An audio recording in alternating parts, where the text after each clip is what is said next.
Hoxe acordamos destinar algo máis de 17 millóns de euros a axudas para adquirir libros de texto ou material escolar para fillos e fillas que estén en idade escolar. Van ser 3 liñas.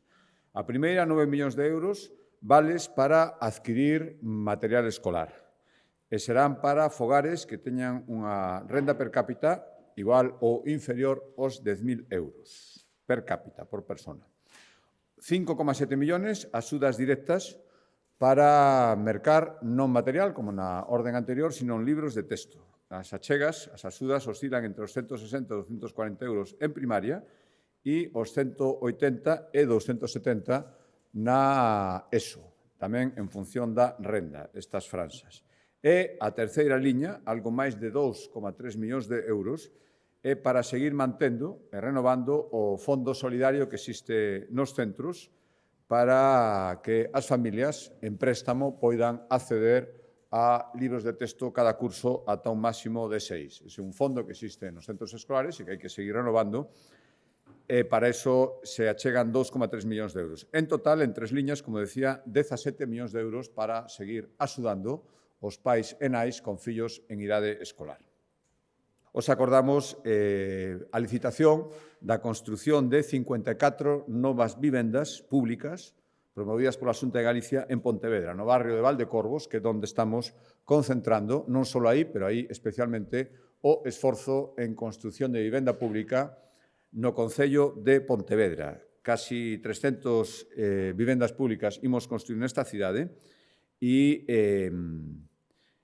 outra vez, o acordo de hoxe, que vai supoñer para estas 54 vivendas públicas un investimento de 10,6 millóns de euros, volve facerse con colaboración do Concello de Pontevedra nunha parcela que cede o Concello, en Valdecorvos. Xa digo, 300 vivendas en total en Pontevedra, algunhas das cales xa serán postas en servicio este mesmo ano e seguimos cumprindo o compromiso, 54 novas vivendas, 10,6 millóns de euros en Pontevedra. E o último acordo, que explicará ahora máis polo miúdo a Consellería de Política Social, ten que ver coa importancia que sempre tivo en Galicia, e, polo tanto, a Xunta de Galicia lle otorga o tecido social galego. Falamos dunha auténtica rede de solidaridade, de apoio, imprescindible para complementar o labor da Administración, máis de 1.500 entidades sociais que traballan apoiando a todo tipo de colectivos en colaboración coa Xunta de Galicia. Discapacidade, maiores, menores, víctimas de violencia machista, xa digo que son fundamentais,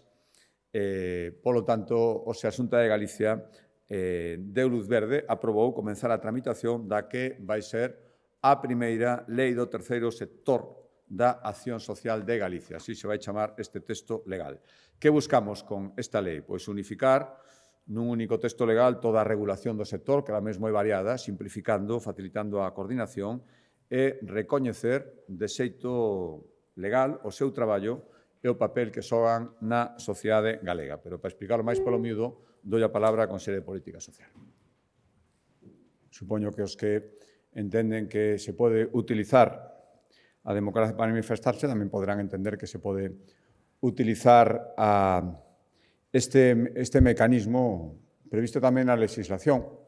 Non vou a facer máis valoración das que xa fixen no seu momento, ni siquiera sobre a convocatoria desa manifestación e a orixen de moitos dos que estaban ali, de fora de Lugo, pero, en todo caso, a intención é, durante este ano, xa o decía a persoa proposta para, como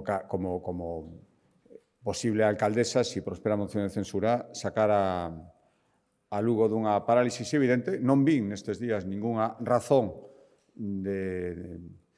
de por que o que se estaba facendo en Lugo tiña que evitar a moción de censura. Moita crítica a moción, pero moi pouca defensa do que se estaba facendo ante estes 3 anos e, en todo caso, estou seguro que a intención da futura alcaldesa de Lugo, si prospera a moción de censura, é recuperar neste ano todo o tempo perdido na legislatura e, ao mesmo tempo, presentarse coas mellores credenciais para revalidar a alcaldía cando sexan as eleccións municipais. Bueno, refírese ao ano 23. Para mí ten dúas conclusións fundamentais. O pouco que poden vir estes días, lóxicamente, que estuven fora, di que fai falta máis investimento na sanidade, estamos de acordo, vímolo aumentando sucesivamente estes anos. Este ano volve a ser, xa foron no ano 23, cada ano récord de investimento na sanidade, e o segundo é que fan falta máis médicos, levámoslo dicindo moitísimo tempo. E na parte que podemos facer, estamos, creo que, desenvolvendo todas as nosas capacidades para solucionar ese problema. Pero, como saben, xa dixemos moitas veces, non depende só de nós, o Goberno Central ten moito que facer e non o está facendo. Mire, respecto á primeira parte, creo que estamos máis cerca, desde logo, esa foi a finalidade do meu viaxe, e establecer contactos persoais e que escoiten en primeira persoa e con datos e con tempo para expoñelos os máximos responsables de empresas moi grandes con posibilidades de expansión en Europa. Por lo tanto, nós formamos parte dese territorio obxectivo, que escoiten as ventaxes e as posibilidades de facelo en Galicia. Por lo tanto, entender que a delegación galega que eu encabecei, ese era o obxectivo que levaba. O resultado, verémolo. Eu pedín prudencia dende o principio e a sigo pedindo ata que se adopte unha decisión final. Iso é o que pido. Pensei que era oportuno viaxar e poder expoñer en primeiro lugar os máximos, insisto, responsables da empresa As Ventaxas de Galicia, e a volta do viaxe creo que foi un acerto estar ali. Podo dicir que fixemos todo o posible para facelo o mellor posible. Xa o resultado final non me corresponde a min adoptalo, e o que o que pido, insisto, é prudencia ata que se tome unha decisión final no sentido que sexa. En todo caso, o galla que fora positiva. Mire, eu me alegro moito, vin a responsable do BNG viaxar estes días a Brasil, e ali sí que fala ben, di que a industria galega é moi potente, ten moitas posibilidades, todo o contrario do que di aquí. Bueno, está ben, eu sempre digo que o nacionalismo é algo que se cura viaxando, e se eso implica tamén darse conta das potencialidades de Galicia e falar ben de Galicia, ainda que sexa no exterior, benvido sexa. Espero que despois aquí, se temos boas noticias, tamén sexa coherente con todo o que conta fora.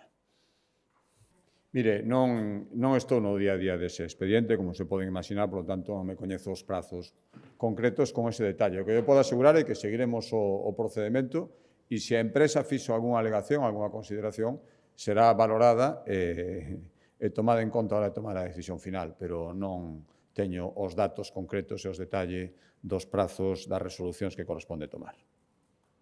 Mire, me di que eu me faga responsable do que vai facer unha persoa. Eu me remito ao que dixo e anunciou públicamente que non optaría esa praza, por lo tanto, eu me quedo con eso. Si ao final optase, pois entón outra cosa sería a decisión que tomásemos. Pero que non me quero adiantar, sinceramente, porque dixo públicamente, despois de ser acusada, e de paso todos os demais, de que todo respondía a unha estrategia para esa finalidade, ela mesma dixo públicamente que non optaría esa praza. A praza a que, por certo, pode optar os funcionarios que cumplan os requisitos. Por tanto, unha praza aberta a esa posibilidade, pero é que ela mesmo dixo, por lo tanto, non facerme responsable do que unha persoa anuncia públicamente. Eu creo que cando as cousas se anuncian públicamente é que as cousas se van cumplir. Mire, por suposto que moito máis persoas que pertencen á organización judicial. Os recursos están para presentarlos cando non se está de acordo cunha decisión judicial. Outra cousa é os comentarios e as situacións que van a acompañar a presentación do recurso. Nunca me escoitaría, estuve moi de acordo, Galicia con decisións judiciais que creíamos equivocadas e que estaban perxudicando gravemente as posibilidades de desenvolvemento do tecido industrial galego.